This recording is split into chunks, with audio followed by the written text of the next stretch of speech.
General साहब सबको जय मसीह की, प्रभु में सदा आनंदित और मगन रहो।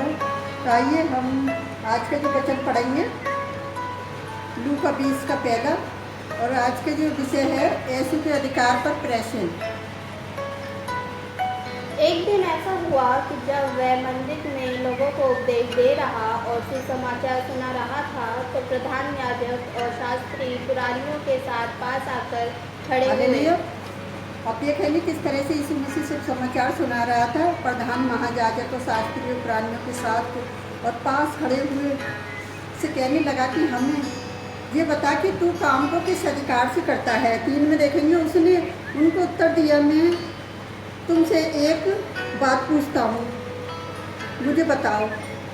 यूहन्ना का बपतिस्मा शरीर की ओर से था या मनुष्य की ओर से था। 4 में 5 में देखेंगे तभी वे आपस में कहने लगे, यदि हम कहें कि स्वर्ग की ओर से है तो वह कहेंगे, फिर तो तुम उनकी प्रीति तुमने उसकी प्रीति क्यों ना की।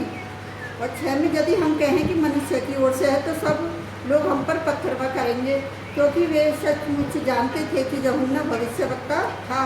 हालेलुया। 8 में यीशु ने उनसे कहा, तो मैं भी तुमको नहीं बताता कि मैं ये काम किस अधिकार से करता हूँ। तो यीशु मसीह ने कहा कि तुम जब मुझे नहीं बता सकते तो मैं भी तुम्हें नहीं बता सकता कि ये काम मैं किस अधिकार से करता हूँ। क्योंकि यीशु मसीह ने जो अधिकार से काम करता था वही अधिकार यीशु मसीह ने अपने चेलों को दिया।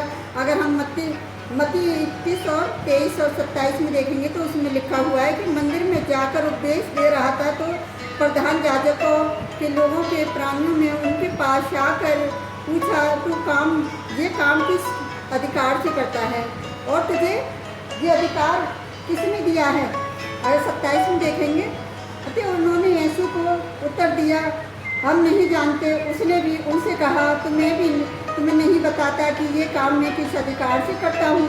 हालेलुया। आज तक देखा कितने विरोधी लोगों ने प्रभु के लोगों का अपमान करा कि ये काम किस अधिकार से करते हैं और इस काम को हम रोका जाए। तो परमेश्वर के काम को कोई रोक नहीं सकता, क्योंकि यीशु मसीह ने भी जब उन्होंने यूहन्ना का बपतिस्मा नहीं बताया कि कहाँ से हुआ था, स्वर्ग की ओर से था या मनुष्य की ओर से था, लेकिन फिर भी वो क्या था, तो उन्होंने यीशु मसीह ने उनसे कह दिया कि मैं भी तुम्हें नहीं बताता अगर तुम नहीं बताते।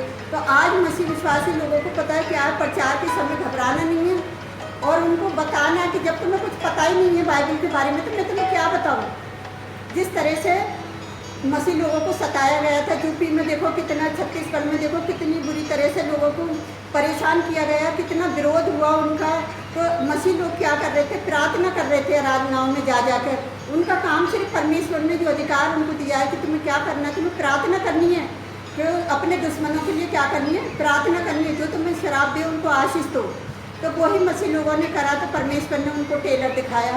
अभी टेलर देखो यूपी में इतना खतरनाक था, अगर फिल्म होएगी तो कितनी खतरनाक होएगी। तो मैं अपनी मसीह भाई बहनों से कहना चाहूँगी तो वो विरोधी लोगों के लिए प्रार्थना करें कि वो अब मसीह लोगों का विरोध ना करें, और बल्कि वो भी क्या करें कि मसीह पर विश्वास करें, और वो भी दूसरे लोगों को प्यार प्रेम का पाठ पढ़ाएं, बल्कि लड़ाई झगड़े ना करें।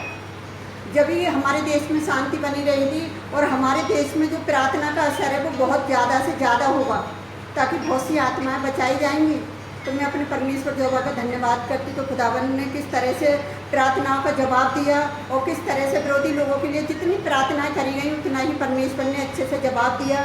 तो हम परमेश्वर यहोवा का धन्यवाद करते हैं कि आने वाली सरकार भी तो प्रभु बुद्धि समझते हैं कि देश को चलाने में उन्हें भी किसी बात की कोई परेशानी ना हो। तो आने वाले समय की भी हम सारी चिंता अपने परमेश्वर के ऊपर डालते हैं और हमेशा सभी प्रार्थना करो कि एक अच्छी सरकार बने, ताकि हमारे देश में तरक्की करे और हमारे देश में बहुत सी ऐसे काम जो रुके हुए हैं उन्हें प्रभु ब्लेस करे और बहुत लोगों को आशीष दे जो वो प्रार्थना कर रहे हैं। जिस तरह से यीशु मसीह ने अधिकार दिया और आराधना में जाके प्रार्थना करता है, तो तुम भी क्या करो कि प्रार्थना में लगे रहो, क्योंकि वचन में लिखा है ना, जागते रहो प्रार्थना करो। तो इसी तरह से तुम्हें जागते रहना, प्रार्थना करते रहना। कोई भी तुम्हारा विरोध करे, क्योंकि मसीह के प्रचार को कोई रोक नहीं सकता और नहीं रुकेगा, क्योंकि जितना रोकेंगे उतना ही ज़्यादा बढ़ेगा। तो आइए हम आप सबके लिए प्रार्थना करते हैं, आप भी हमारे साथ मिलकर प्रार्थना करें। Hallelujah, hallelujah. धन्यवाद करते राजाओं की राजा, प्रभु के प्रभु, आपकी शक्ति, आपकी तारीफ हो खुदावन। धन्यवाद करते हैं, आपने अपने विश्वासी लोगों का प्यारे पिता परमेश्वर प्रार्थना का जवाब दिया खुदावन।